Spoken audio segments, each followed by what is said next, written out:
What's going on? All thanks for tuning in once again. Let's talk heavyweights. Fury versus Usyk. It's about time, February the 17th. Undisputed title is on the line. It doesn't get any bigger than this. We will see who's the number one heavyweight after this fight. Now, both of these guys, they have weaknesses.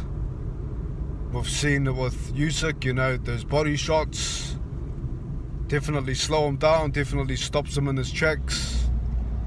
Not just with Dubois, Joshua done it as well in round 9. As well as the guy that showed them all how to do it was Beterbiev. He knocked him down with a clean body shot.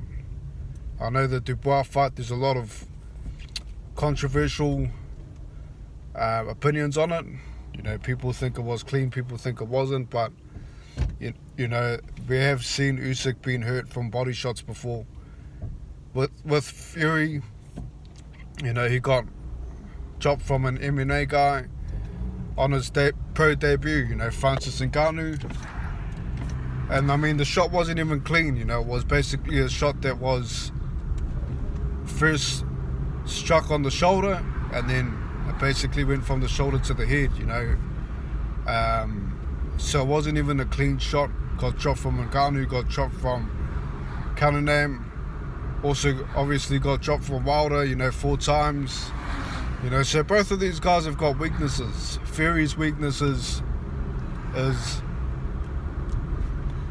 just not showing up prepared enough. I thought that with the Ngannou fight, he wasn't prepared. And, at times he does get vulnerable, especially coming forward, This is his new Kronk style.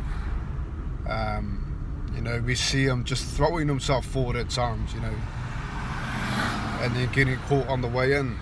That's how he got caught with Ngannou in round 8 as well. He decided to come forward a bit, and then he got caught trying to out-muscle a guy that's musclier than him, that's bigger than him. It's definitely not the right decision to make. He needs to really think about the game plan that he's going to use in this fight. With Usyk, his weakness is boxing on the back foot, boxing under pressure. There was another guy that did beat Usyk in the amateurs, and that was Sean Porter. And we all know Porter's a guy that always puts pressure on you, always comes forward. So I think this is the strategy that Tyson Fury needs to use. He needs to come forward against Usyk. I think that Usyk is the more superior boxer. But Usyk, he needs to find his rhythm. If he can't find his rhythm, he may be in trouble. You may see him on the ropes, but I just think that the way that Usyk fights is that he moves a lot. He moves a lot to the point where you can't really slow him down if you don't go to the body. We see him training, juggling, doing things like that, and that's what he does in the fight. He's always unpredictable. He's always doing things to trick you. He's a very sneaky fighter. He will throw triple jabs. He will sneak in, straight lefts. He's got great lateral movement. And then Fury, he's got a good back foot. And like I said, he does get vulnerable coming forward, but he may not have a choice here against Usyk. I think if the fight goes the distance and Fury tries to outbox him, Usyk wins. So I do think that Fury's going to need a knockdown to win the fight. I don't think that he can outbox Usyk. I think that Usyk is just far too good at, tricking heavyweights, especially. He's been fighting guys for a long time that's heavier than him, fighting guys that are giants, Joe Joyce, obviously Anthony Joshua. He's fought big heavyweights in his career, coming up, so he knows how to punch up. He's not going to be phased with Tyson Fury, trying to find him. Like I said, his lateral movement's really good. And Tyson Fury, he always finds a way to win, Fury. He really does have, a heart of a champion. You always see him, you think that he's out, you think that he's finished, and somehow he finds a way to win. He always raises to the occasion. And the thing with Fury is that he can change his game plan throughout rounds. Usyk's a guy that sticks to his game plan. We saw that with Chisora. Chisora was coming at him with the force, and Usyk was, very, very disciplined in that fight.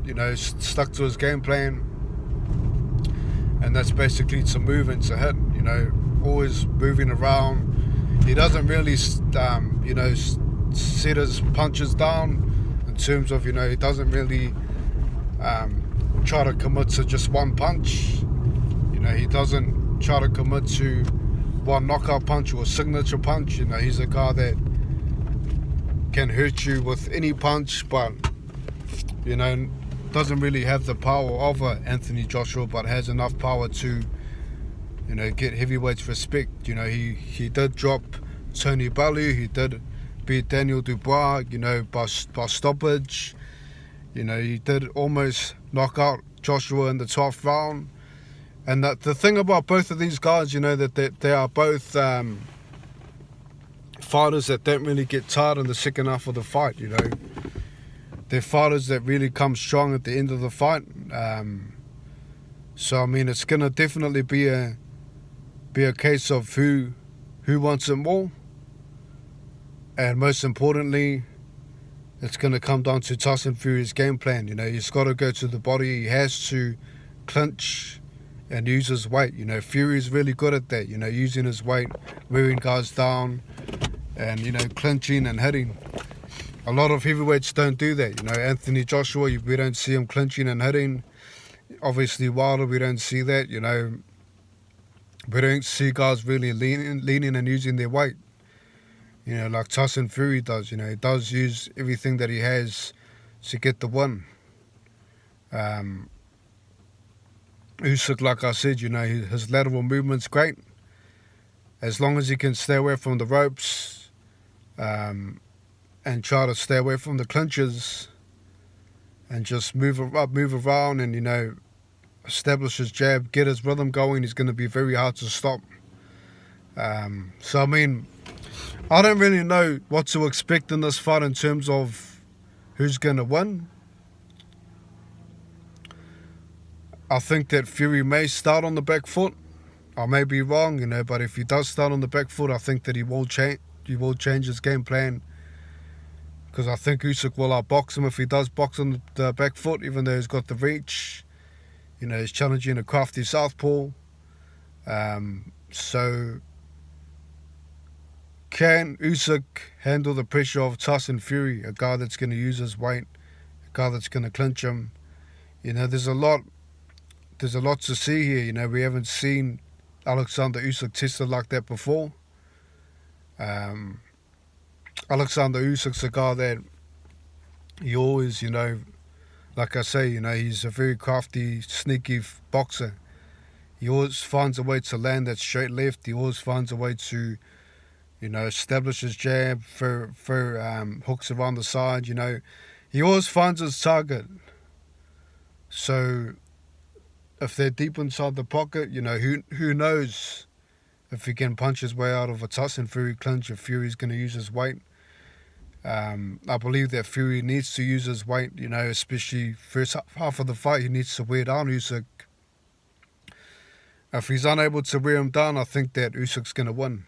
Because Usyk, like I said, comes out stronger in the second half of the fight. Tyson Fury, he needs a knockdown in this one. And it's possible that Usyk might knock down Fury. Like I said, Francis Ngannou dropped him from a shot that was partially hit on the shoulder before connecting to the head, so it wasn't even a fully connected punch. So Usyk, he's dropped Bellew before, he's stopped Dubois. So he does definitely have power to drop Tyson Fury, in my opinion, if he lands something clean. But I think that, Tyson Fury in that Ngannou fight, I think that he was unprepared. I think that he didn't take it serious. You know, he said himself he hasn't studied Ngannou at all. With this Usyk fight, I believe that he is studying him. You know, there's another rumour of cruiserweight champion Opatai, you know, giving him problems. Who knows if that's true? You know, I do believe that he did need Opatai to stay there, you know, to prepare for Usyk. If anyone's going to, you know, give him the preparation that he needs, it's Opatai. You know, one of the best cruiserweights in boxing at the moment. So, I mean, who knows? Who knows what Fury's going to show up? And with Usyk, I mean, the body shots are there. You know, the body is there to be hit. It's possible that Fury may slow him down with the body shots. It's possible that Fury may weigh him down with his weight. So, I mean, I'm drawing it straight down the middle as a 50-50 fight. Before the Ngannou fight, I was favouring Fury, but because of what I saw from him, getting dropped that easily, you know, I've got to call it 50-50 down the middle. Both have their weaknesses, both have their strengths. Obviously, Fury's strength is using his height, using his weight. Usyk's strength is using his legs, you know, using his skill, and also being southpaw, being able to create, you know, great rhythm and unpredictability, you know. So, I mean, if I have to put money on the fight, I'm going to go with Tyson Fury for the win, just because, like I said, you know, he always finds a way to win. You know, Otto Wally, big cut on his head. Deontay Wilder, you know, huge shot, huge knockdown, gets up, comes back and wins. So, I mean, just because of that reason, I'm going to choose Fury to win. And I think that he is going to need a knockdown. He is going to need to slow him down to win by decision. I do think it does go 12 rounds. But like I say, if it goes 12 rounds without knockdowns, Usyk wins. If it goes 12 rounds with Fury knocking him down, Fury wins. So that's my take on it. Look forward to the comments. Thanks for tuning in once again. Look forward to your take. Peace. Have a good one.